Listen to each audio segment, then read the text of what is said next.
के पद के लिए 12वीं के बच्चों के साथ ग्रेजुएशन के बच्चों को उठाया गया, क्या दोनों का स्तर समान है? और नॉर्मलाइजेशन में 15-20 नंबर किस प्रक्रिया के तहत बढ़ाया घटाया जाता है? अगर आप छात्रों के सवाल जवाब दें सर, शायद उन्हें फायदा हो। आपने सारे प्रश्न पूछे हैं, सारे के सारे महत्वपूर्ण प्रश्न हैं। मैं इन सारे प्रश्नों को एक एक करके लेता हूं। सबसे पहले लेवल 1 में 2 स्टेज एग्जाम क्यों? 1,25,00,000 के आसपास स्टूडेंट्स ने अप्लाई किया है। इतनी बड़ी संख्या में देश भर में अगर रिक्रूटमेंट करना है तो आपको एक लेवल के एग्जाम से, सिंगल एग्जाम से करना बहुत मुश्किल है। फिर भी हम इसको री एग्जामिन करेंगे।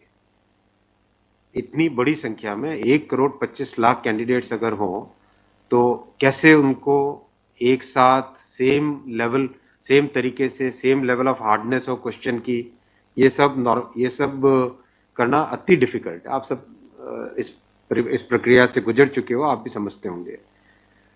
इसलिए इसके दो, एक प्रीलिम एग्जाम और उसके बाद में एक कंप्यूटर बेस्ड टेस्ट 2 इस तरह से करके किया गया। वो नोटिस में लिखा गया था कि अगर जरूरत पड़ी, अगर परिस्थिति हुई तो उसके 2 लेवल किए जाएंगे। पहला ये। दूसरा, आपका प्रश्न कि 10+2 में ग्रेजुएट्स को कैसे अलाउ करें। देखिए, किसी भी एग्जाम में मिनिमम क्वालिफिकेशन का स्टैंडर्ड होता है, मैक्सिमम क्वालिफिकेशन का नहीं होता है कभी भी। ये कानूनन कॉन्स्टिट्यूशनल व्यवस्था में हम लोग काम कर रहे हैं। कॉन्स्टिट्यूशनल व्यवस्था के हिसाब से हम मिनिमम प्रिस्क्राइब कर सकते हैं, मैक्सिमम प्रिस्क्राइब नहीं कर सकते। तो 10+2 के लिए जो क्वालिफिकेशन वाला स्केल है, उसमें अगर ग्रेजुएट बैठे हैं तो उसको रोकने का हमें कोई अधिकार नहीं है, किसी को कोई अधिकार नहीं है। अगर कोई नया इसके बारे में कोई नया न्यायपालिका की तरफ से कोई चीज आती तो अलग बात है, लेकिन हमारे पास कोई अधिकार नहीं है इसका। दूसरा विषय था ये। तीसरा विषय आपने रखा समय का। देखिए, शुरू में इसके लिए जो इस एग्जाम को कंडक्ट करने के लिए एप्लीकेशंस आई, दोनों के दोनों एग्जाम्स में 1 करोड़ से ज्यादा एप्लीकेशंस आई। 1 करोड़ से एप्लीकेशन ज्यादा आई तो जो एग्जामिनेशन कंडक्ट करने के लिए एजेंसी हमको हायर करनी थी, उसको हायर करने में टाइम लगा, 6 महीने से ज्यादा लगा।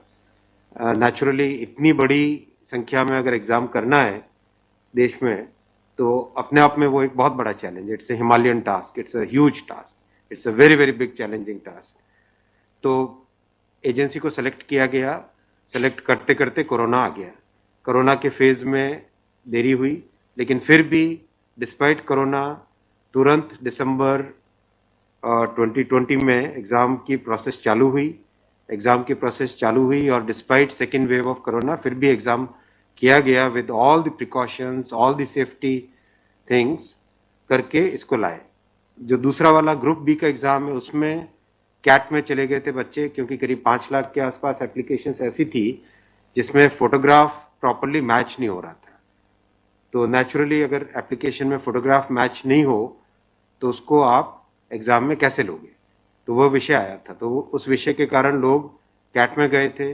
एडमिनिस्ट्रेटिव ट्रिब्यूनल ने जैसे ही उसका समाधान किया, फैसला किया, उसके फैसले के तुरंत बाद में हम लोगों ने एग्जाम के प्रोसेस को आगे किया।